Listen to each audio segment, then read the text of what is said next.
നമുക്ക് ഇന്നിവിടെ വാലറ്റ് എന്താണെന്ന് പഠിക്കാം. വാലറ്റ് എന്ന് പറയുമ്പം നമ്മൾ DTDCക്ക് പൈസ എന്ന് പറഞ്ഞാൽ DTDCക്ക് ട്രാൻസ്ഷിപ്മെൻറ്റ് പേയ്മെൻ്റ് എല്ലാം ചെയ്യണത് വാലറ്റ് ത്രൂ ആണ്. ഈ വാലറ്റ് ത്രൂ ആകുമ്പം നമുക്ക് ആദ്യം വാലറ്റിലോട്ട് നമ്മുടെ ബാങ്ക് അക്കൗണ്ടിൽ നിന്ന് വാലറ്റിലോട്ട് പൈസ ഇടണം. അപ്പോൾ ഈ വാലറ്റ് ക്ലിക്ക് ചെയ്യുമ്പം ഇങ്ങനത്തെ ഒരു ഡാഷ്ബോർഡ് വരും. ഇതാണ് നമ്മുടെ വാലറ്റ് ബാലൻസ് ഇപ്പോൾ കാണിക്കുന്നത്. അവിടുന്ന് നമ്മൾ പോയിട്ട് നമുക്ക് നമ്മുടെ പ്രൊഫൈൽ എടുത്തു കഴിഞ്ഞാൽ നമ്മുടെ പ്രൊഫൈൽ എന്താണെന്നും അല്ലെങ്കിൽ ഇതാണ് നമ്മുടെ പ്രൊഫൈൽ, അതിനകത്ത് ഇതാണ് നമ്മുടെ അക്കൗണ്ട് നമ്പർ ഈ DTDCFROF2305@ICICI എന്നുള്ളതാണ്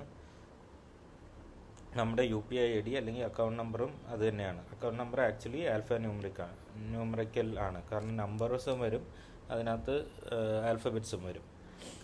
ഇതിനകത്ത് ബാക്കി നമ്മൾ പേയ്മെൻറ്റ് ചെയ്യേണ്ടത് എല്ലാം ഈ വാലറ്റിൽ കൂടെ മാത്രമാണ് നമുക്ക് പേയ്മെൻറ്റ് ചെയ്യാൻ പറ്റുള്ളൂ.